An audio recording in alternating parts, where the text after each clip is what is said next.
नमस्कार, स्वागत है आपका हेलो किसान में। आपके साथ मैं हूं अंजू सिंह। हेलो किसान आप किसानों के लिए एक लाइव फोन इन कार्यक्रम है जहां हम खेती किसानी से जुड़ी हुई तमाम नई नई बातें आप तक पहुंचाते हैं, नए नए विषय आपके लिए लेकर आते हैं ताकि हमारे किसान इन जानकारियों का उचित इस्तेमाल तो कर ही सकें, इसके अलावा उन्हें जो व्यवहारिक तौर पर समस्याएं आ रही हैं उनका भी हम समाधान कर सके, वो भी लाइव।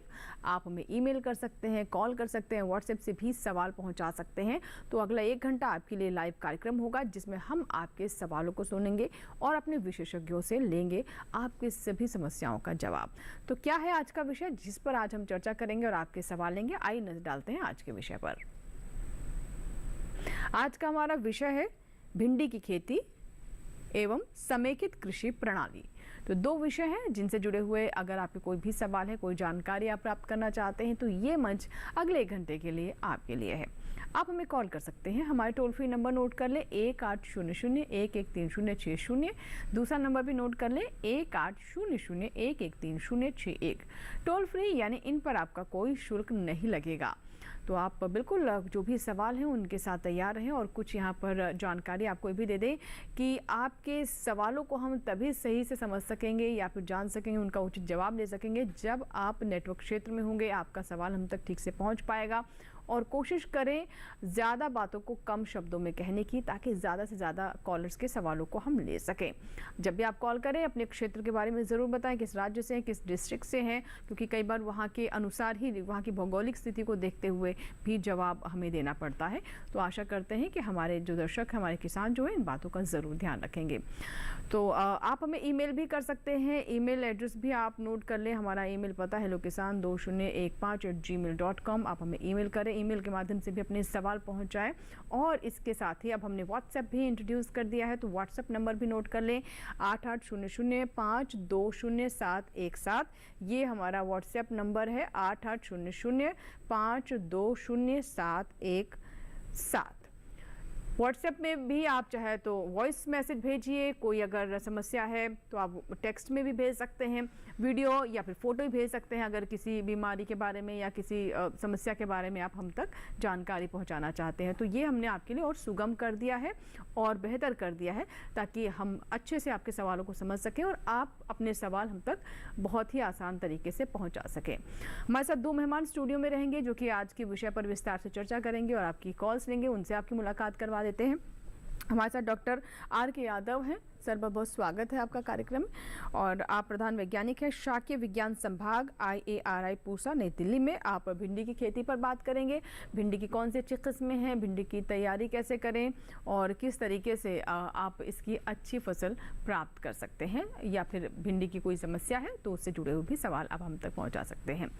और हमारे दूसरे मेहमान जो हैं उनसे भी आपकी मुलाकात करवा देते हैं। स्टूडियो में हमारे साथ डॉक्टर RP मिश्रा जी हैं। सर बहुत बहुत स्वागत है आपका कार्यक्रम में। आप प्रधान वैज्ञानिक हेड हैं भारतीय कृषि प्रणाली अनुसंधान संस्थान मोदीपुरम मेरठ से। तो जो आज का हमारा दूसरा विषय है यानी किस प्रकार से समेकित कृषि प्रणाली को हमारे किसान आज के दौर में अपना सकते हैं और इसका लाभ ले सकते हैं, और सरकार भी इसे काफ़ी प्रोत्साहित कर रही है। हमारे वैज्ञानिक भी बताते हैं कि समेकित कृषि प्रणाली जो कई तरह की समस्याएं आ रही हैं आज के समय में, उपज घट रही है, कीट और बीमारियों की समस्या हो रही है, मिट्टी की उपजाऊ शक्ति घट रही है, किसानों की आय में भी इससे वृद्धि हो सकती है। तो ये सब कैसे संभव है, विस्तार से इस पर भी चर्चा होगी। तो बातचीत की शुरुआत करते हैं। तो सबसे पहले मैं डॉक्टर यादव आपसे समझना चाहूँगी, जो हम भिंडी की बात कर रहे हैं, भिंडी कई पोषक तत्वों से भरपूर होती है, अच्छा उसमें रफेज होता है, बच्चों के लिए भी काफ़ी बेहतर बताई जाती है और एक सुपाच्य सब्जी होती है और हर वर्ग के लोग इसे पसंद करते हैं। तो अगर अभी हमारे किसान भिंडी की सब्जी लेना चाहते हैं, भिंडी की फसल लेना चाहते हैं, तो उसके लिए कौन सी विशेष बातें हैं? देखिए, ये वर्षा का समय है और बारिश के मौसम में विशेषकर कभी कभी जल भराव हो जाता है खेत में। तो इस बातों को ध्यान रखते हुए किसान, मैं कहूँगा कि जो भिंडी की खेती करेंगे इस सीज़न में, तो हमेशा मेड़ों पे करेंगे और समतल भूमि में ना करें, नहीं तो जल जमा हो जाने से आपका जो फसल है जमाव के बाद उसमें पानी लग जाएगा अगर, तो उसमें नुकसान होने की संभावना रहती है। तो कोशिश करें ऐसे खेत का चुनाव करें जहाँ पानी ना लगे, और पानी अगर लगता है तो जल निकास का उचित प्रबंधन करें और समय समय पर जो भी आवश्यकताएँ हैं उसको अपने अपने खेत में जो वैज्ञानिक विधियां हैं उसको जान लें और उसको सही प्रकार के बीजों का भी प्रयोग करें इस मौसम में, क्योंकि इसमें बहुत सी बीमारियां और कीड़ों का प्रकोप होता है। तो सही प्रजाति का चुनाव करें और अच्छे खेत का चुनाव करें, तब जाकर के भिंडी की खेती अपना स्टार्ट करें। बिल्कुल। तो देखिए, बारिश कुछ क्षेत्रों में अभी भी काफ़ी ज़्यादा हो रही है, इसीलिए हमें बता रहे हैं डॉक्टर यादव कि किस तरीके से आपको इसकी फसल लेनी चाहिए। जल भराव ना हो फसल में, इसका भी ध्यान रखें, क्योंकि कई बार ज़्यादा जल से भी, ज़्यादा पानी से भी फसलों को नुकसान हो जाता है। उचित ही उन तक पानी पहुंचना चाहिए, तो इसका भी आपको प्रबंधन करना होगा। इसका भी ध्यान रखें कि आपके खेत में पानी ना जमा हो, जल निकासी की व्यवस्था हो, और आप रेज्ड बेड में भी इसकी फसल ले सकते हैं, मेड़ों पर भी ले सकते हैं। चलिए आइए इससे जुड़ी जो हमारी रिपोर्ट है वो देख लेते हैं।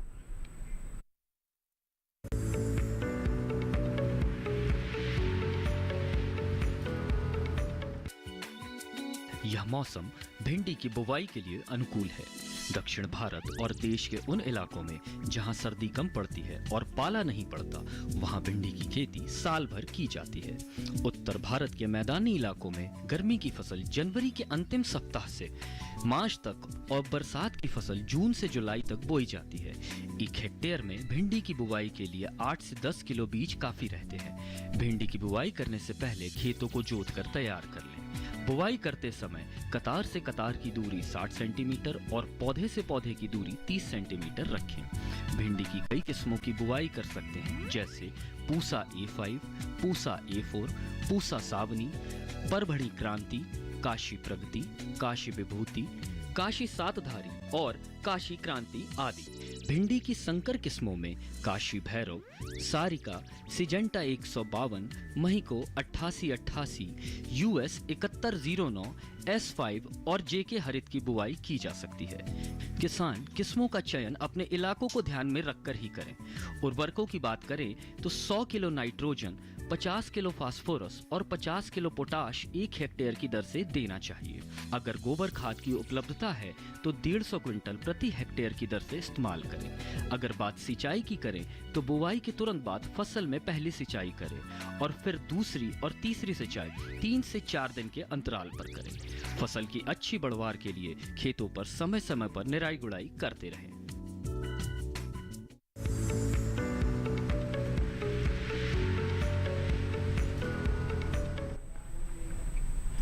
तो बिल्कुल, अभी आपने रिपोर्ट देखी भिंडी पर, जिसमें हमने आपको कुछ अच्छी किस्मों के बारे में भी जानकारी दी। लेकिन कई बार हमारे दर्शक जो होते हैं अपने क्षेत्र के अनुसार जानना चाहते हैं कि जो उनका क्षेत्र है वहाँ के अनुसार कौन सी अच्छी किस्में होंगी। तो इसके लिए आप हमें कॉल कीजिए, ज़रूर आपके सवालों का जवाब दिया जाएगा। हमारे दूसरे मेहमान डॉक्टर मिश्रा हैं, उनसे बात कर लेते हैं। सर, जो हम समेकित कृषि प्रणाली की बात कर रहे हैं, तो सबसे पहले हम दर्शकों को यही समझाते हैं कि दरअसल ये है क्या, इसके घटक क्या हैं। समेकित कृषि प्रणाली, इसको अपनाने से आप 3 से 5 गुना तक अपनी आय में वृद्धि कर सकते हैं और इसमें कृषि में लगने वाले रसायन, विशेषकर उर्वरकों का 50% तक आप लागत घटा सकते हैं। इसके साथ साथ आप जो मृदा में कार्बन की उपस्थिति उसे बढ़ा सकते हैं। इसके साथ इसमें विभिन्न प्रकार के जो मॉड्यूल्स हम लोग कहते हैं, जैसे खेती के साथ साथ पशुपालन, मत्स्य पालन, मुर्गी पालन, मशरूम, बी कीपिंग, इस प्रकार की जो भी आपको सूट करे उस हिसाब से जितनी आपके पास रिसोर्स उपलब्धता हो या आपको जो चीज़ें आप बेच सकते हो, आपको मार्केट में उचित मूल्य मिले, वो वैसे इंटरप्राइजेज आप उपयोग में ला सकते हैं। ये स्थानीय आधार पर सभी के लिए एक नहीं रिकमेंड किया जाता, स्थानीय आधार पर लोगों को अलग अलग रिकमेंड किया। बिल्कुल। और देखिए, ये जो मुझे समझ आया, एक तरह का अपने आप में आपके फार्म में, आपके खेत में एक इकोसिस्टम बनाना, जहाँ पर ऐसी फसलों का चयन करना या इस तरह के पशुओं का पालन करना, या फिर जो सिंचाई की व्यवस्था है उस प्रकार से करना जिसमें आपस में एक तारतम्य हो और बाहर से आपको रिसोर्सेज ज़्यादा ना लेने पड़े। इससे अपने आप ये इन्वायरमेंट फ्रेंडली होगा, पर्यावरण के अनुकूल होगा और साथ ही आपको उपज भी अच्छी मिलेगी। और जो कार्बन मैटर की हम बात कर रहे हैं वो भी आपकी जो मिट्टी है, जो भूमि है, जो खेत है, उसमें वृद्धि होगी। आइए देखते से जुड़े हमारी रिपोर्ट।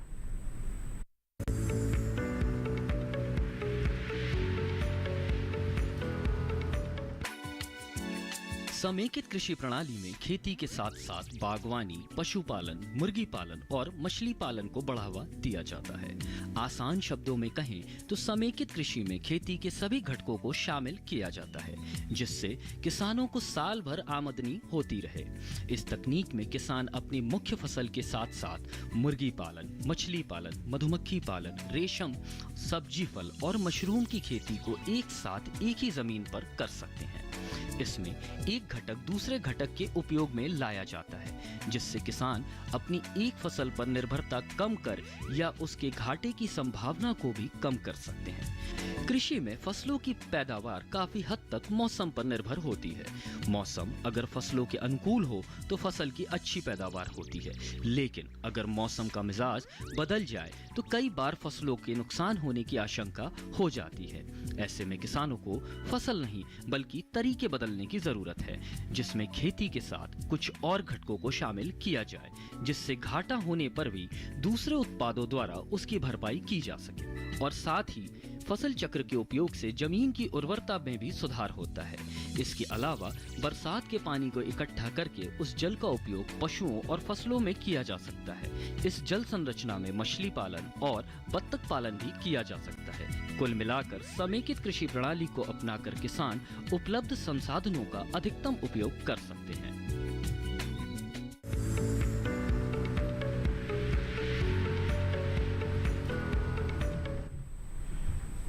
बिल्कुल, तो अभी आपने रिपोर्ट देखी जिसमें हमने समेकित कृषि प्रणाली के बारे में जानकारी आपको दी कि कौन किस किस तरह का पशुपालन आप कर सकते हैं, कौन सी फसलें ले सकते हैं।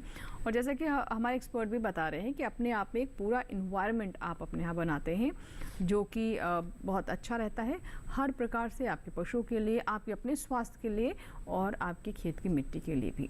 अगर आपके कोई भी सवाल है दोनों विषय से जुड़े हुए तो आप ज़रूर हमें कॉल करें। और देखिए, कार्यक्रम के पहले हमारे कॉलर जुड़ चुके हैं, उनसे हम बात करते हैं। विष्णु सिंह है राजस्थान से हमारे कॉलर। विष्णु सिंह जी, स्वागत है हेलो के सामने, बताइए क्या सवाल है। Madam good evening. Good evening sir. मैं ये पूछना चाहता हूँ, सभी सब्जियों में भिंडी की खेती में भिंडी का उत्पादन सबसे कम क्यों होता है? भिंडी का उत्पादन आपका मतलब बाकी की सब्जियों की तुलना में कम होता है, ये कहना है आपका? हाँ बिल्कुल कम होता है, क्यों, कारण क्या है? अच्छा ठीक है सर, क्या ऐसा होता है? देखिए, भिंडी का उत्पादन जैसे आप कह रहे हैं कि आपके इस एरिया में हो सकता कम हो रहा हो, लेकिन किसान इससे बहुत मुनाफा कमाते हैं।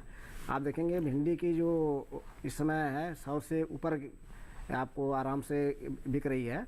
तो आप इसमें ये मत कहिए कि इसमें उत्पादन कम होता है। उत्पादन हर फसल का अलग अलग होता है। किसी फसल का 300 तक कुंतल जाएगा प्रति हेक्टेयर, किसी का 150-200 तक जाएगा, लेकिन मुनाफा उसमें देखा जाता है कि मुनाफा कितना किसान को प्रति हेक्टेयर मिल रहा है। तो मुनाफे के हिसाब से एक बहुत अच्छी फसल है और साल भर लगभग हमारे देश में किसान इसकी खेती करते हैं। और आपको बता दूं कि ऑफ सीजन में भी बहुत से आप जगहों में देखते हो कि जाड़े में भी उत्तर भारत में भिंडी नहीं होती है, लेकिन गुजरात से और आपका मध्य प्रदेश से या दक्षिण भारत के बहुत से जगहों से भिंडी आती रहती है। तो उसमें आपको काफ़ी किसानों को लाभ होता रहता है। और थोड़ी सी आप अच्छी प्रजातियों का चुनाव करें। आप अगर आपको लगता है कि उत्पादन कम होता है सर, जैसे ये हमारे मौसम के अनुसार अच्छी प्रजाति, जैसे इसमें बारिश का मौसम है तो इसमें आपको वायरस की बीमारियां जो आती हैं जिसमें विषाणु रोग कहते हैं, जैसे पीत सिरा मोज़ेक वायरस है, तो इसके लिए जो प्रतिरोधी प्रजातियां हैं और हाइब्रिड्स हैं उनके आप चुनाव करिए तो आपको उत्पादकता काफ़ी सामान्य किस्मों से बहुत ज़्यादा मिलेगी और आपको मुनाफा कहीं गुना ज़्यादा हो जाएगा। जी बिल्कुल सर, जैसे ये जिस राजस्थान से थे हमारे दर्शक विष्णु सिंह, और इनके मुझे लगा जैसे शिकायती लहजे में कह रहे थे कि इनके यहाँ क्यों कम होती है भिंडी, तो क्या वहाँ के लिए कुछ आप अच्छी किस्मों के बारे में बताना चाहेंगे? कौन सी किस्में उनके यहाँ के राजस्थान के हिसाब से ठीक है? जी, देखिए, आप पूसा संस्थान से बहुत दूर नहीं है, तो आप पूसा संस्थान की हमारी एक बारिश के लिए प्रजाति हमने विकसित की है, उसका नाम है पूसा भिंडी 5।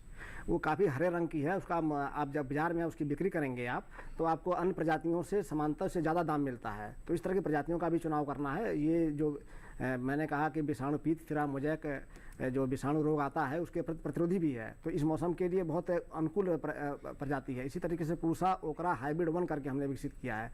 इसका भी आप बीज हमारे संस्थान से प्राप्त करते हैं, राष्ट्रीय की बीज निगम है उससे भी प्राप्त कर सकते हैं। तो विभिन्न संस्थानों से आप इसके बीज प्राप्त कर सकते हैं। इसके अलावा देखिए एक नई भिंडियाँ आजकल बाजार में आ रही हैं, लाल रंग की भिंडी आ रही हैं। तो इसी को देखते हुए किसान इससे बहुत ज़्यादा मुनाफा कमा रहे हैं। सामान्य भिंडी के तुलना में 3-4 गुना उसमें ज़्यादा दाम मिलता है। तो आप पूसा लाल भिंडी 1 है हमारी एक प्रजाति विकसित की गई है, उसको आप कर सकते हैं। इसी तरीके से जो हमारा वाराणसी में भी एक संस्थान है जो भारतीय सब्जी अनुसंधान संस्थान है, वहाँ से आप काशी लालिमा करके प्रजाति विकसित की है उन लोगों ने, तो उसके भी बीज प्राप्त कर सकते हैं। तो विभिन्न संस्थानों से प्राप्त करते हैं, कृषि विज्ञान केंद्रों से भी हो सकता है मिल जाए। और आपका जो राष्ट्रीय बीज निगम है ये इनका उत्पादन करता है, तो इसके बहुत जगह से केंद्र है, यहाँ से आप प्राप्त कर सकते हैं। जी जी। डॉक्टर मिश्रा, अब हम जो हमारा दूसरा विषय है उस पर भी आ जाते हैं। देखिए, ये जो हमारे दर्शक थे इनका जो भी सवाल था या फिर जो भी इनकी समस्या थी कि उपज क्यों कम मिल रही है, तो समेकित कृषि प्रणाली में क्या इस तरह की व्यवस्था भी होती है, इस तरह की फसलों का चयन भी किया जाता है, या फिर एक जिसे हम कहते हैं कि बदल बदल के फसल चक्र का अपनाना, क्या उससे भी फसलों की उपजाऊ शक्ति या फसलों की उपज बढ़ती है? इसके बारे में थोड़ा बताइए। समेकित कृषि प्रणाली में इसका क्या स्थान है? समेकित कृषि प्रणाली में हम लोग जो स्थान शहर के नज़दीक होते हैं, पेरी अर्बन एरिया कहते हैं, वहाँ सब्जियों का उत्पादन ज़्यादा करते हैं, इसलिए कि उनकी बिक्री आराम से हो जाती है। रही बात उत्पादन के लिए, चूँकि समेकित कृषि प्रणाली में हम गोबर की खाद अनिवार्य रूप से हमारे पास उपलब्ध होती है, पशुपालन साथ में करते हैं। इससे हम जब भिंडी को आप बढ़िया खाद देंगे और इसके साथ उसकी और रिकमेंडेड जो फर्टिलाइज़र हैं देंगे, तो इससे उत्पादन स्वतः बढ़ जाता है और बीमारियां भी कम आती हैं। क्योंकि अक्सर यूरिया का लोग प्रयोग करते हैं, जिससे वेजिटेटिव ग्रोथ ज़्यादा हो जाती है और बीमारियां ज़्यादा अट्रैक्ट होती हैं। और हमारी समेकित कृषि प्रणाली में बीमारियां भी कम आती हैं और हम केमिकल का उपयोग भी कम करते हैं। जी बिल्कुल।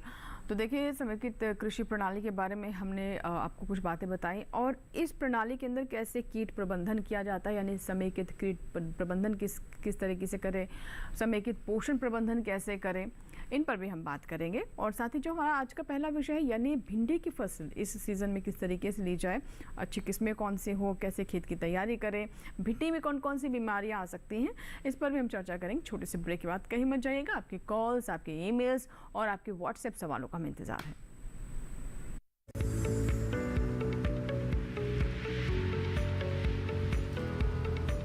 अरे भाई, सुना नहीं क्या? केसीसी ने किसानों का जिंदगी बदल दिया है।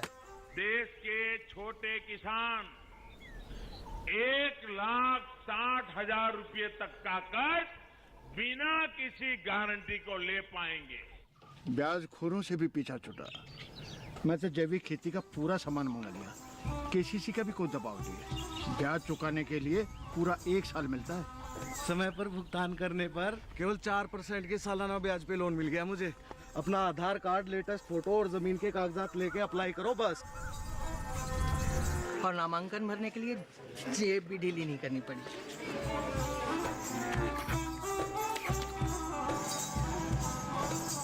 चाचा, उधार चुकाने के 24 घंटे के बाद उतने ही पैसे वापस निकाल सकते हैं। केसीसी ने किसानों की जिंदगी वाकई बदल दी है। तो आप भी किसान क्रेडिट कार्ड अपनाएं और सहजता से ऋण पाएं।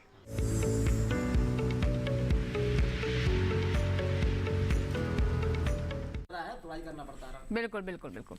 चलिए, अब हमारे कॉलर हैं कैलाश प्रजापति, जिन्होंने मध्य प्रदेश से में कॉल किया है। आइए उनसे बात करते हैं। ब्रेक के बाद हमारे पहले कॉलर जुड़ रहे हैं। जी कैलाश जी, बताइए क्या सवाल है? जी मैडम, हमारा सवाल है भिंडी की खेती के लिए कौन सी मिट्टी जरूरी है, किस तरह की मिट्टी होनी चाहिए? अच्छा ठीक है। और भिंडी में लगने वाले कीट के बारे में। बिल्कुल, दोनों ही सवाल बहुत अच्छे हैं, इस पर हम आने वाले थे।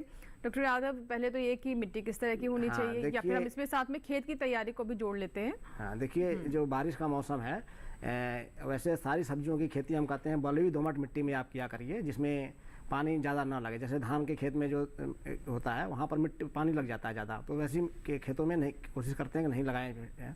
और ऊंचाई वाले जगहों में आप करिए जहाँ पर थोड़ा सा नीचा एरिया ना हो और खुला एरिया हो, जहाँ पर छाया इत्यादि ना हो, इस तरह का जगह हो। और बलुई दोमट मिट्टी का चुनाव आप करिए अपने इसकी खेती के लिए। और अगर नहीं इस तरह की मिट्टी है तो भी दूसरी मिट्टियों में भी कर सकते हैं, लेकिन उसमें रेस्ड बेड अवश्य करें जिसमें कि पानी आपके खेत में ना लगे और जल निकास का उचित प्रबंध कर लें। और रही बात आपकी कीटों की, तो इसमें कई कीट आएंगे क्योंकि बारिश के मौसम जो होता है ये मौसम बहुत अनुकूल होता है कीटों के लिए। तो इसमें शुरुआत से ही आपको जैसे जैसे पौधा आपका जमेगा उसी समय आपका ये जो कीट होगा लीफ हॉपर बोलते हैं या आप उसको बोलते हैं फुदका करके, तो पत्ती के नीचे एक हरे रंग का होता है, उसको छुएंगे तो टेढ़ा भागता है, डायगोनल मूवमेंट बोलते हैं। जी। तो उस तरह से मूवमेंट करेगा तो आपको पता चल जाएगा, और थोड़ा उछलता है तो फुदका बोलते हैं उसको, छोटा छोटा रहता है, रस चूसता है पत्तियों का और जल जाती हैं पत्तियां, उसे लगेगा तो उसको इसलिए हॉपर बर्न बोलते हैं इसको अंग्रेजी में, जिससे आपको जला हुआ पत्ता दिख जाएगा। कभी कभी लगेगा आपकी खाद ज़्यादा डाल दिया, कुछ और डाल दिया है, इस तरह का पत्तियां से ऊपर सिकुड़ जाती हैं। तो ये कीट आएगा आपको। उसके बाद सफ़ेद मक्खी आती है, सफ़ेद मक्खी आपको बहुत सी बीमारियां फैलाती हैं इसमें, वो आएगा। और उसमें फलों में फल और तना छेदक एक आता है, तो उसका भी प्रबंधन आपको करना पड़ेगा। और बहुत लेट स्टेज में एक माइट्स आता है जो पत्तों के नीचे जाला बना देता है, इस तरह का भी बिल्कुल एक कुछ बीमारियां हैं जिनके बारे में आपने बताया। हरी सिंह एक दर्शक हैं कपूरथला से, इन्होंने हमें कॉल किया है। हरी सिंह जी बताइए क्या सवाल है। हरी सिंह जी मुझे सुन पा रहे हैं आप? नमस्कार डॉक्टर साहब जी। हाँ जी नमस्कार डॉक्टर साहब जी, भिंडी की बिजाई बेडों पर करनी है और कौन सी मशीन का इस्तेमाल करना चाहिए? और दूसरा सवाल है कि इसमें खाद कितनी डालनी है जी, इसके बारे में बताया जाए। हाँ देखिए, भिंडी की बुआई के लिए मशीनें उपलब्ध हैं, तो आप उनको आराम से इस्तेमाल कर सकते हैं। और जैसे फर्टिसाइड ड्रिल वगैरह होते हैं उसमें आप इसको बुआई कर सकते हैं। बहुत से संस्थानों ने इसको विकसित कर रखा है। हमारे संस्थान पूसा संस्थान ने भी इसको एक मशीन विकसित कर रखी है जो भिंडी की खेती इसको बुआई से मेढ़ों पे कर सकते हैं। तो ये तो हुई। और आपकी खाद जो है समान तौर से हम कहते हैं 20 से 25 टन अगर गोबर की सड़ी हुई खाद आपको मिल जाए, क्योंकि सब्जियों क्या फसल जो होती है जितना अच्छा गोबर आप सड़ा हुआ देंगे उतना अच्छा आपको उत्पादन या फलों का बढ़वार पौधों की अच्छी होगी। तो आप जितना अच्छी सड़ी हुई गोबर की खाद अगर प्रति हेक्टेयर की दर से 20 से 25 टन अगर डाल सकते हैं तो बहुत अच्छा रहेगा। उसके अलावा भी आपको जो नाइट्रोजन, फास्फोरस और पोटास अलग से डालना पड़ता है। तो हम करीब 100 से 120 किलो नाइट्रोजन, अगर हाइब्रिड आपने लगा रखा तो 150 किलो तक नाइट्रोजन ले जा सकते हैं, और फास्फोरस 60 किलो और पोटास 80 से 90 किलोग्राम प्रति हेक्टेयर डाल सकते हैं। और कोशिश करिए कि जो आपका नाइट्रोजन वाला फर्टिलाइज़र है उसमें कई बार में डालना है। अब किसान एक बार में ज़्यादा ना डालें, शुरुआती में 1/3 से ज़्यादा ना डालें बुआई से पहले, बाकी को 3 से 4 भागों में 25 से 30 दिन के अंतराल पर आप डालते रहें। और जब भी खाद डालें उसमें उससे पहले निराई गुड़ाई अवश्य कर लें, जिससे आपके सारे पोषक तत्व आपके पौधों को आसानी से प्राप्त हो सकें। जी। अब बात कर लेते हैं समेकित कृषि प्रणाली पर। सर, अब जैसे कि हम बता रहे हैं कि समेकित कीट प्रबंधन भी होता है, पोषण प्रबंधन भी होता है, तो हम बारी बारी से इस पर बात करते हैं। अब पोषण प्रबंधन इसमें किस किस तरीके से किया जा सकता है? समेकित कृषि प्रणाली में हम मतलब फसल के साथ साथ पशुपालन भी करते हैं। पशुपालन जब हम करते हैं तो उससे जो गोबर उत्पादन होता है वहीं हम वर्मी कंपोस्ट भी तैयार करते हैं जी। और इससे हम वर्मी कंपोस्ट और साधारण कंपोस्ट जो है वो फसलों को उपलब्ध कराते हैं। इससे हमारी टोटल जो रासायनिक खाद की आवश्यकता है 50% तक हम अपने स्थानीय स्तर पर पूरा कर लेते हैं। इससे हम संतुलित NPK की मात्रा उपलब्ध कराते हैं, जिससे बीमारियां कम लगती हैं और हमारी फसल जो है स्वस्थ रहती है। जी बिल्कुल। एक हमारे पास व्हाट्सएप सवाल आया है सर, हम वो सवाल ले लेते हैं। हमारे दर्शक हैं, ये मुकुल कुमार नाम है इनका, कहाँ से हैं ये इन्होंने नहीं लिखा, लेकिन ये जानना चाहते हैं कि जुलाई में कौन सी सब्जी लगा सकते हैं, यानी इस सीज़न में कौन कौन सी सब्जी ली जा सकती है। देखिए, किसमें आप हमसे पूछ रही हैं? जी सर। हाँ, तो जैसे सब्जी का जो मौसम है, जो बारिश का जो मौसम है, खरीफ का मौसम जिसको बोलते हैं, इसमें बहुत सारी सब्जियां लगा सकते हैं आप। जैसे आपको कद्दू वर्गीय सब्जियां ज़्यादातर किसान लगा लेते हैं। जैसे इसमें आपका तोरई है, लौकी है, सीताफल है, और करेला है इत्यादि जितने भी चीज़ें लगा सकते हैं। इसके बाद आप बैगन लगा सकते हैं, टमाटर लगा सकते हैं, मिर्च लगा सकते हैं, भिंडी लगा सकते हैं, लोबिया लगा सकते हैं। तो इस तरीके से बहुत सारी फसलें हैं और बहुत सी फसलों में आप देखेंगे कि किसान अगेती खेती करने लगे हैं। तो इसमें जैसे गोभी है, फूल गोभी है, इसकी अगेती खेती हैं तो अर्ली वैरायटी इसकी लगा सकते हैं। गाजर की भी हमने एक प्रजाति विकसित की है पूसा वृष्टि करके, उसको आप थोड़ा बारिश में जुलाई अगस्त के महीने में ही लगा सकते हैं। तो कुछ ऐसी फसलें हैं जो अगेती फसलें में आप कर सकते हैं। मूली की प्रजाति है जैसे चेतकी है, पूसा चेतकी करके, तो उस ग्रुप को लगा सकते हैं। तो आपको क्या होता है इस समय कि चौलाई एक लगा सकते हैं आप। तो इसमें जो फसल आप अगेती लगा लेंगे तो आपको उत्पादन थोड़ा भले ही कम होगा लेकिन आपका मुनाफा बहुत ज़्यादा होता है क्योंकि आपका उसका दाम अच्छा मिल जाता है। तो ऐसे तमाम चीज़ें हैं, आप अपने सुविधा के अनुसार, अपने बाज़ार के अनुसार आप इसको चुनाव कर सकते हैं। ब्रजेश कुशवाहा एक दर्शक हैं जिन्होंने उत्तर प्रदेश से में कॉल किया है। आइए उनका हम सवाल लेते हैं। जी नमस्कार, स्वागत है आपका हेलो किसान में। कुशवाहा साहब मुझे सुन पा रहे हैं आप? हाँ सुन पा रहा हूँ मैडम। जी बताइए, सवाल बताएं अपना। मैडम मैं लाल कलर की भिंडी लगाना चाहता हूँ। बहुत अच्छी बात है, इसके बारे में भी हमने बताया भी। जी हाँ, तो लाल भिंडी की खेती करना चाहते हैं। जी सर, आप प्रजाति का जानना चाहते हैं या कुछ और इसके बारे में जानना चाहते हैं? मेरे ख्याल से ये प्रजाति के बारे में जानना चाहते हैं, कैसे कहाँ से प्राप्त करें, कैसे खेती मैंने करें। पहले इसमें जिक्र किया था कि अब धीरे धीरे किसान जागरूक हो गए हैं और उनको काफ़ी शहरों के किसान जो स्पेशली हैं उसमें देखिए इसमें क्या होता है कि इसमें एंटीऑक्सीडेंट होते हैं, इसमें एंथोसायनिन पिगमेंट होता है एक, इसके लिए इसका तो एंटी कैंसरस प्रॉपर्टी इसकी मानी जाती है।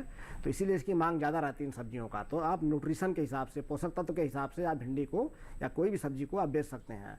तो इसके लिए हमने एक प्रजाति विकसित की है जैसे पूसा लाल भिंडी 1 करके विकसित की गई है। और इसी तरीके से हमने बताया था काशी प्रगति एक प्रजाति है जो हमारे वाराणसी क्षेत्र से विकसित की गई है। तो इन 2 प्रजातियों का पब्लिक सेक्टर में आपको मिल जाएगा। प्राइवेट सेक्टर की भी कुछ उन्होंने प्रजातियाँ विकसित की हैं। तो आपको जो भी आपको लगता है आपको सूट करेगी आपके एरिया के हिसाब से, इन प्रजातियों को लेकर के आप सामान्य भिंडी की तरह इसकी खेती की जाती है। थोड़ा उससे उत्पादन क्योंकि इसमें थोड़ा सा कम होता है लेकिन मुनाफा इसका 2-3 गुना ज़्यादा हो जाता है। तो आपको काफ़ी फायदा होगा। और इसके पोषक तत्व तो बोल करके कि आप इस बाज़ार में जब बेचिए तो ग्रेडिंग करके और अच्छे बोलिए कि इसमें साथ ऐसे एंटी कैंसरस प्रॉपर्टी है इसकी ना, एंटीऑक्सीडेंट है इसमें। तो इस तरीके से आपको ज़्यादा दाम आप प्राप्त कर सकते हैं। मॉल में बेचेंगे या इस तरह जगहों में बेचेंगे तो और ज़्यादा कई गुना दाम प्राप्त कर सकते हैं। जी जी। अब एक सवाल हमारे दर्शक का है, राधे श्याम है दर्शक जो हमें देख रहे हैं अभी, उन्होंने व्हाट्सएप से सवाल भेजा है। सर ये आपके लिए सवाल है डॉक्टर मिश्रा, ये जानना चाहते हैं कि मत्स्य पालन किस प्रकार करें। और हम ये भी जानते हैं कि समेकित कृषि प्रणाली की बात करते हैं तो उसमें बत्तख पालन, मत्स्य पालन ये भी एक तरह के अंग होते हैं। हाँ, ये किस इलाके के किसान हैं? ये इन्होंने ये नहीं लिखा कहाँ से है ये, बस ये जानना चाहते हैं कि क्या करना होगा मत्स्य पालन के लिए। मत्स्य पालन के लिए इस समय जो केंद्र सरकार और राज्य सरकारें हैं बहुत बढ़ावा दे रहे हैं क्योंकि मत्स्य पालन हमारी फार्मिंग सिस्टम का बहुत इंटीग्रल पार्ट है। इसमें विशेष करके जब हम सांकेतिक कृषि प्रणाली में प्रयोग करते हैं तो 0.1 हेक्टेयर का ही तालाब रखते हैं साइज के हिसाब से, क्योंकि इस जो हमारा लगभग 1.5 हेक्टेयर का जब इंटीग्रेटेड फार्मिंग सिस्टम सांकेतिक कृषि प्रणाली का फार्म बनता है तो उसमें 0.1 हेक्टेयर का ही मछली का वो एरिया दिया जाता है। इसमें 2-3 वेराइटीज़ हम लोग उगाते हैं, रोहू, कतला, मृगल, ये 3 चीज़ मतलब मछली की वेराइटीज़ उगाते हैं हम लोग अपने यहाँ। हमारे यहाँ फार्मिंग सिस्टम मोदीपुरम मेरठ में हम लोग लगा रखे हैं और इससे काफ़ी हद तक उत्पादन भी बढ़ता है। और हमारे इसी के साथ साथ वाटर हार्वेस्टिंग के लिए भी इस तालाब का हम लोग प्रयोग करते हैं। और इसमें मत्स्य पालन करने से एक विशेष फ़ायदा होता है कि इसके नीचे की जो मिट्टी है वो खाद बन जाती है। 3-4 साल उसका प्रयोग हम लोग अन्य फसल एरिया में डाल के उसका उपयोग भी करते हैं। जी, एक कॉलर है हमारे साथ, नंद स्वरूप मिश्रा हैं जिन्होंने हमें उत्तर प्रदेश के बाराबंकी से कॉल किया है। नंद स्वरूप जी बताएं क्या सवाल है। नमस्ते मैडम, मैं नंद स्वरूप मिश्रा हूँ बाराबंकी से। मैं जानना ये चाहता हूँ कि बढ़ती हुई आबादी, पानी की बर्बादी, घटता हुआ जल, बढ़ता हुआ प्रदूषण के बीच में तो हम कृषि प्रणाली लागू रखें तो हम कौन कौन से मुख्य बिंदु से हम काम करें जिससे जो हमारा लाभ हो। जी सर, ये आपके लिए सवाल है। थोड़ा सवाल उनसे तो ये जानना चाहते हैं कि जिस तरीके से आबादी बढ़ रही है, पोल्यूशन बढ़ रहा है और ज़्यादातर समस्या हम देख रहे हैं पर्यावरण से जुड़ी हुई, तो ऐसे में किस तरीके से हमारे किसान खेती करें? ये हमारा जो सांकेतिक कृषि प्रणाली है, इन्हीं समस्याओं का समाधान है। इसमें हम जो भी फसल की सबसे उच्च किस्में हैं उसका प्रयोग करते हैं और हम केमिकल का प्रयोग इसमें कम से कम करते हैं और जल का पुनर्उपयोग करते हैं। पहले सिंचाई किए, उससे एक्सेस हो गया तो उसे मछली के तालाब में करते हैं, बारिश का पानी भी इकट्ठा करते हैं और ये पुनः इसको सिंचाई के लिए अगर आवश्यकता पड़ती है तो हम रिसाइकिल करते हैं और ये हमारे लिए प्रदूषण भी कम करता है और उत्पादन में कमी नहीं होती। भविष्य में हम लोग एकीकृत क्लाइमेट स्मार्ट एग्रीकल्चर की तरफ आगे बढ़ रहे हैं। इसके साथ एग्रो टूरिज्म की तरफ आगे बढ़ रहे हैं जिससे रोज़गार भी मिले किसानों को और नई प्रजातियां जो है आगे जी बिल्कुल रोजगार मिले। बिल्कुल, तो रोजगार के नए साधन बने, नए अवसर पैदा हों। और जैसे एक आपने यहाँ पर बात बताई कि क्लाइमेट स्मार्ट खेती, और हम ज़्यादातर बात करते हैं कि इस तरह की खेती, इस तरह के एग्रीकल्चर प्रैक्टिसेस इस्तेमाल किए जाएं, अपनाए जाएं जिनसे सस्टेनेबल ग्रोथ हो, यानी सतत विकास हो कृषि में भी। तो इसीलिए इस तरह की जो प्रणाली है उसके बारे में हम चर्चा कर रहे हैं और इसके बारे में आपको विस्तार से जानकारी दे रहे हैं। अगर आपके कोई और भी सवाल है, कुछ भी जानकारी आप जानना चाहते हैं इन दोनों ही विषयों से जुड़े हुए, तो ज़रूर अपने सवाल हम तक पहुँचाएँ। तीनों तरीके आपके पास है, कॉल कीजिए, व्हाट्सएप कीजिए या फिर ईमेल करें। छोटा सा ब्रेक रहेगा, आपके सवालों का इंतज़ार।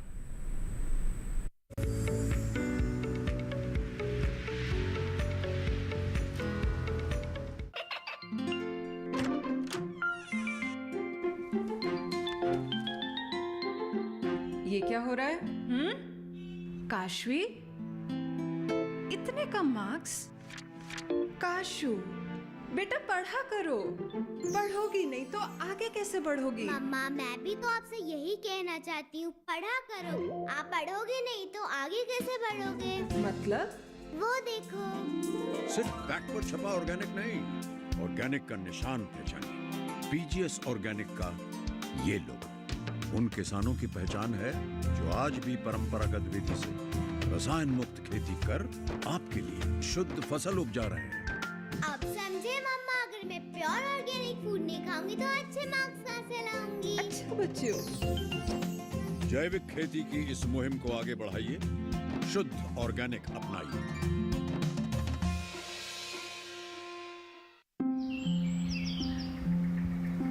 अरे अरे अरे क्या कर रहा है? इधर इधर इधर, हम बोल रहे हैं तेरे बीजू का। पुतला बोल रहा है? हाँ, पक्षियों से तो हम खेत को बचा लेते हैं, पर इन घातक रसायनों से कैसे बचाएं? मतलब? देख बेटा, तू जो ये अंधाधुंध रसायन मिलाता है ना, मिट्टी की सेहत बिगड़ने लगी है और जब माटी ही कमजोर पड़ जाएगी तो उपज कैसे सेहतमंद होगी? हाँ? अरे पहले ऐसा नहीं था, पूछना अपने बड़े बुजुर्गों से, कैसे फसल लहलहाती थी, शुद्धता झलकती थी। हाँ, माटी भी तंदुरुस्त और लोग भी। अब पहली वाली बात कहाँ? पर अब तो सब यही डाले हैं। सब नहीं, आज भी लाखों जागरूक किसान परंपरागत विधि से फसल उगा रहे हैं। खर्चा कम और उपज की कीमत भी बेहतर पा रहे हैं। ठीक है भाई, मैं भी आज से जैविक खेती शुरू करूंगा। माटी से प्रेम की परंपरा है परंपरागत खेती।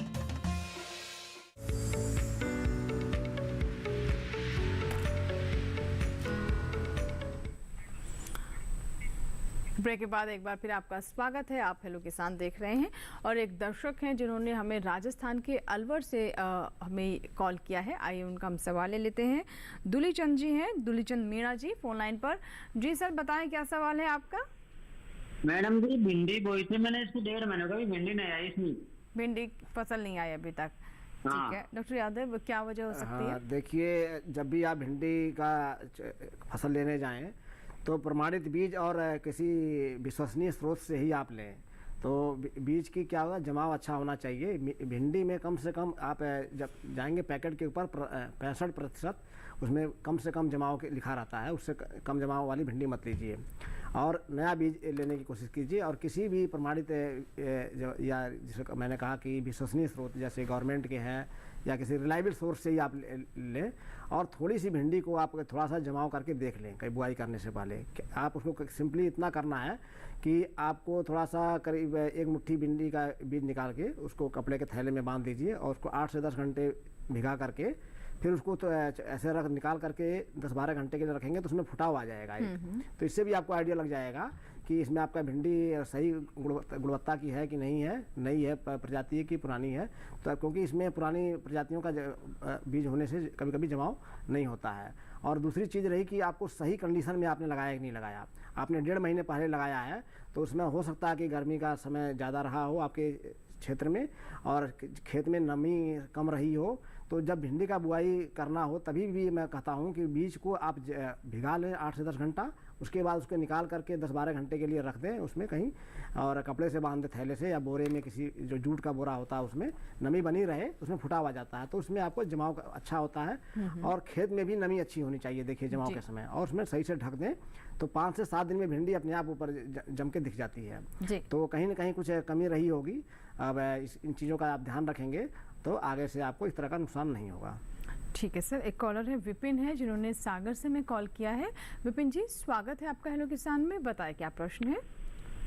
जी नमस्कार मैम। नमस्कार जी, मेरा सवाल था कि सामकृत खेती जिसके बारे में हम आज चर्चा कर रहे हैं तो इसमें कितनी चीजें शामिल होनी चाहिए तब हम इसे सामकृत खेती का नाम दे सकते हैं। बहुत अच्छा प्रश्न है विपिन जी, आप एक जागरूक किसान हैं, नई नई जानकारी आप हासिल करना चाहते हैं।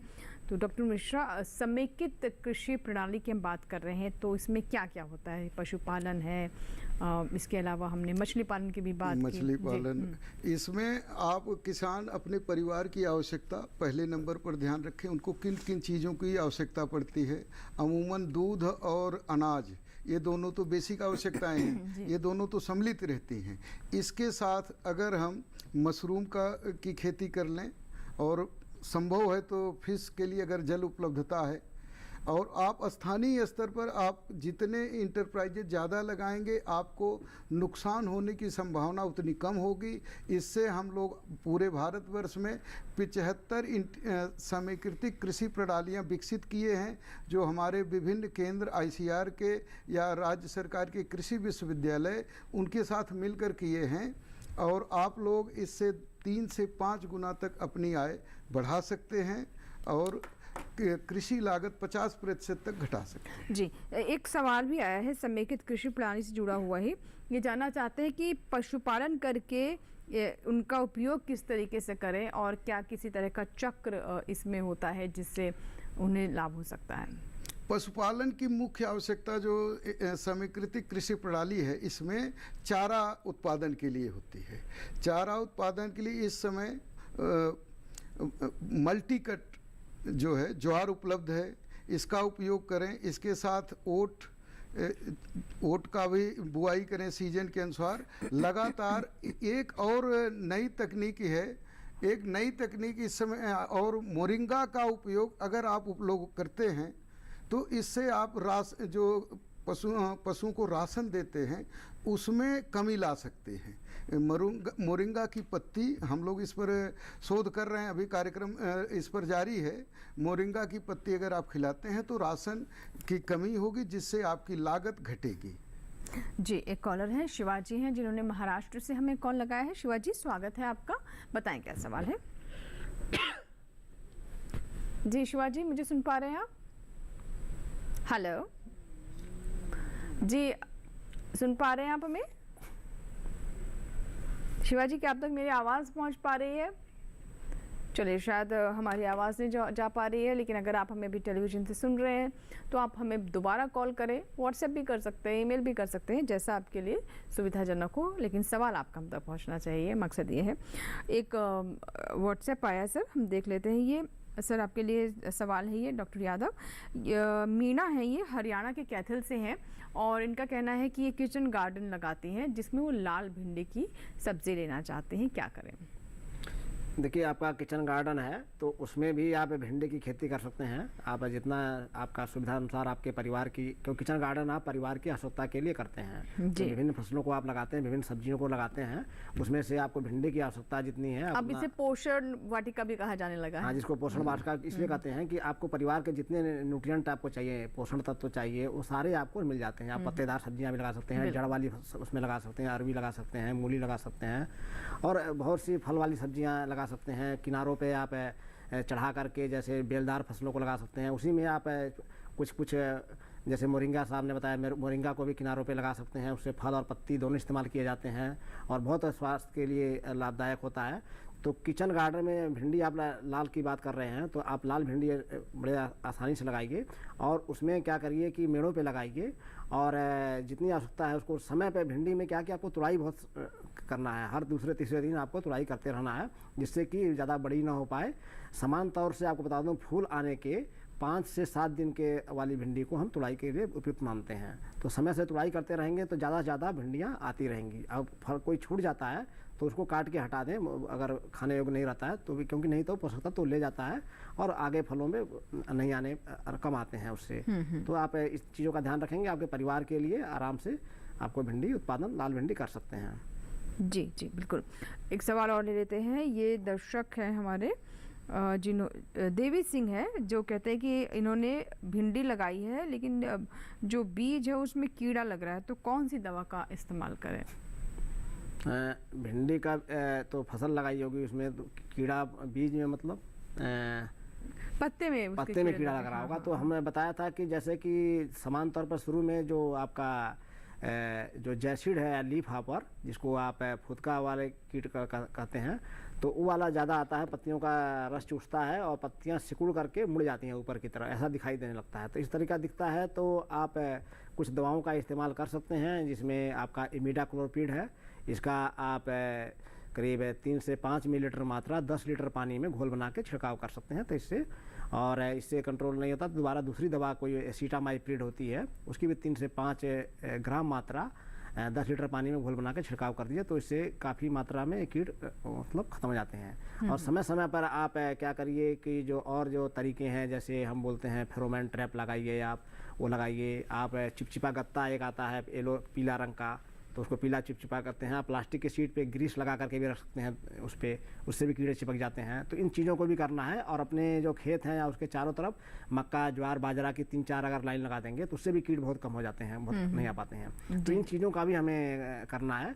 और नीम का तेल होता है या नीम का अर्क होता है, इसको भी आप अगर करेंगे तो सुरक्षित रहेगा। और आप 5% अर्क को किसान अगर 10-15 दिन के अंतराल पर छिड़काव करते रहे ऐसे ही, तो आपका फसल सुरक्षित रहेगी और आपको रासायनिक दवाओं का कम से कम प्रयोग करना पड़ेगा। जी जी बिल्कुल। अब सर समेकित कृषि पर बात कर लेते हैं, और हम कई सक्सेसफुल मॉडल्स भी देखते हैं। इसे हम देख रहे हैं कि कुछ किसान एज ए मॉडल की तरह अपनाते हैं, जिससे काफ़ी दूसरे किसान भी प्रोत्साहित होते हैं।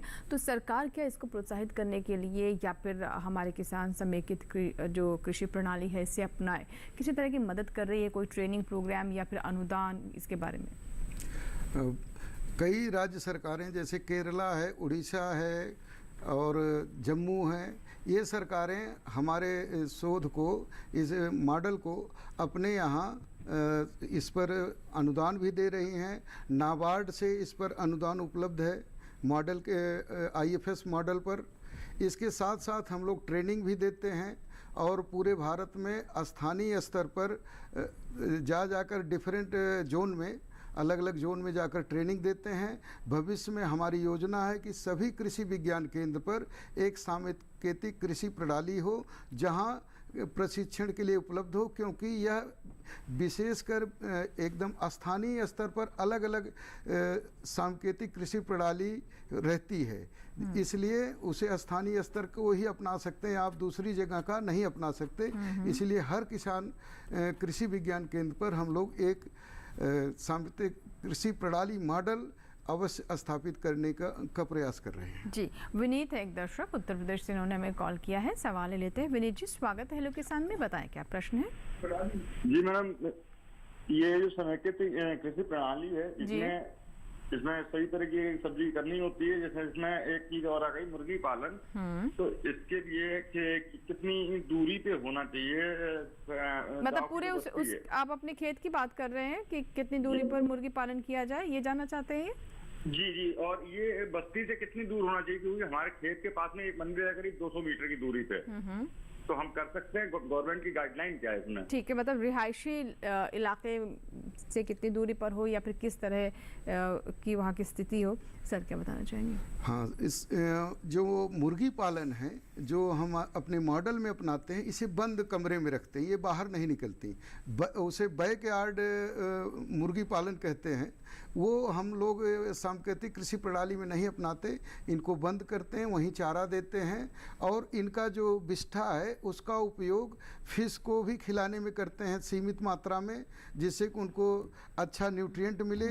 इसके अलावा फिर उसकी खाद को सब्जियों में डालते हैं, जिससे हमें जहर मुक्त उत्पादन मिले। जी चलिए, इसी के साथ ही हमारे लिए वक्त हो गया एक और छोटी सी ब्रेक का। अब हम कार्यक्रम के अंतिम पड़ाव में पहुंच रहे हैं, तो अगर अभी तक आप अपने सवाल नहीं पहुंचा है तो ज़रूर हमें कांटेक्ट करें, अपने सवाल हम तक पहुंचाएं। छोटा सा ब्रेक।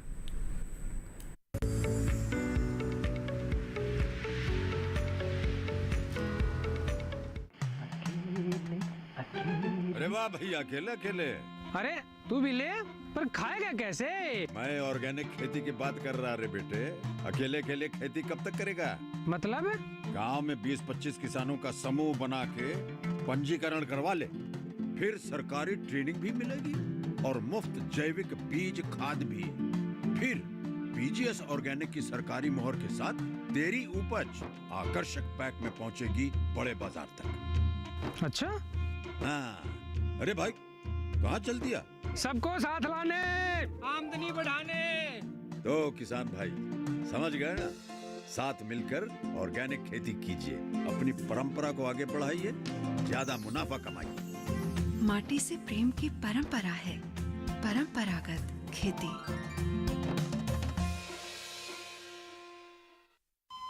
अरे सुन तो। मुझे क्या सुनाना चाहते हो? जो सुनाओ मेरी सौतन को। किसको? अरे वही तुम्हारा मोबाइल फोन जिससे सुबह शाम दिन रात चिपके रहते थे और कहते थे किसान कॉल सेंटर से बातें हो रही हैं। अच्छा ये बात है। हाँ क्यों, क्या हुआ? अब बात नहीं होती क्या? अब तो झट से बात हो जाती है। ऐसा क्या? हाँ, अब तो ज्यादा लाइनें और खास तकनीक के कारण खेती के माहिरों से तुरंत बात हो जाती है। और अगर कभी लाइन व्यस्त हो तो अपनी समस्या फोन पर रिकॉर्ड करा दो, वहाँ से फोन आ जाता है और समस्या की हल का मैसेज भी आ जाता है। ये देखो आ गया। अरे वाह, इसका मतलब इंतजार की घड़ी अब खत्म। हाँ। तभी मैं सोचूं कि आजकल मुझ पर इतना प्यार क्यों आ रहा है। कृषि संबंधी समस्याओं का अपनी भाषा में तुरंत हल पाने के लिए पूरे भारत में किसी भी फोन से हेल्पलाइन नंबर पर संपर्क करें। किसानों का दोस्त किसान कॉल सेंटर।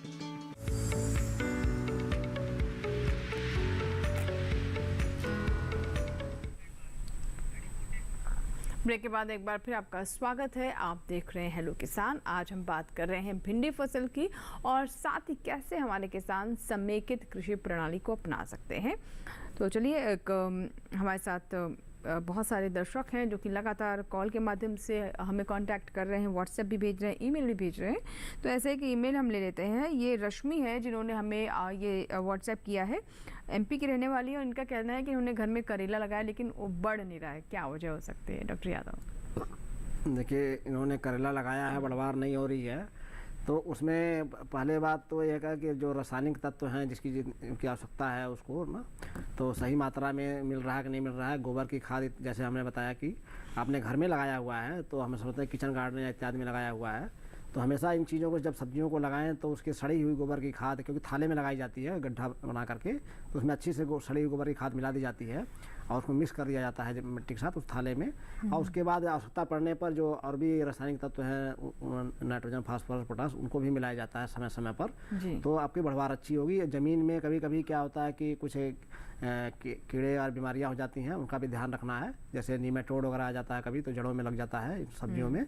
और पत्तों में भी कुछ भी कीड़े इत्यादि लग जाते हैं तो उससे भी बढ़वार कम होती है। विशेष तौर से पोषक तत्व जो मैंने बताया उसका विशेष ध्यान रखना है, आप सही मात्रा में दीजिए तो आप हो सकता है कि आपका बढ़वार और अच्छे से हो जाएगी। जी डॉक्टर मिश्रा, अब हम बात कर लेते हैं समेकित कृषि प्रणाली के बारे में। तो इसमें आपसे जानना चाहूँगी कि देश में क्या इसको लेकर इसके मॉडल्स को प्रचारित करने के लिए, एक्सटेंशन वर्क के लिए क्या अलग अलग क्षेत्रों में, राज्यों में किसी तरह के केंद्रों का भी स्थापित किए गए हैं? हम लोग अखिल भारतीय स्तर पर एकीकृत कृषि प्रणाली अपना रहे हैं। सभी कृषि विश्वविद्यालय में हमारे केंद्र हैं जो स्थानीय स्तर पर एक मॉडल बना हुआ है, वो वहाँ पर प्रशिक्षण भी देते हैं और हमारे जो मॉडल हैं उसमें किसानों का योगदान रहता। हम किसानों के खेतों पर भी लगभग 100 से ज़्यादा केंद्र हैं हमारे, जहाँ पर वो किसानों के यहाँ मॉडल को लगाते हैं, उसमें संशोधन करते हैं, जिसमें किसानों की सहमति होती है, तब जाके हम रिकमेंडेशन में लाते हैं उसे। इस समय 75 मॉडल हमारे आ चुके हैं, कई राज्य सरकारें इसे अपने यहाँ उपयोग में ला रही हैं। जी बिल्कुल सर, एक सवाल और है, वो भी ले लेते हैं। आम के पौधे आम का बाग लगाया हमारे दर्शक हैं, अश्विनी ये है जिन्होंने सवाल भेजा है और ये जानना चाहते हैं कि आम के बाग में और कौन सी फसल ले सकते हैं जिससे बढ़वार अच्छी हो। आम के बाग में यदि आप कोई भी फसल लगाइए, स्पेशली इस समय हम मोदीपुरम मेरठ में हम लोग भिंडी लगाए हुए हैं और धान की फसल भी आप लगा सकते हैं, क्योंकि धान की फसल पर आम के सेड इफेक्ट जो है नहीं आते हैं और शुरुआती अवस्था में 2-3 साल तक। इसके बाद अब आप अगर आपको दूसरी फसल लेना है तो आप हल्दी की खेती कर सकते हैं, जो पैसे के रूप में बहुत अच्छी है, और उसको प्रोसेस करके बेचें, कच्ची ना बेचें कृपया, कि नहीं तो आप आर्थिक रूप से नुकसान में आएंगे। और यह मॉडल भी हमारे यहाँ उपलब्ध है।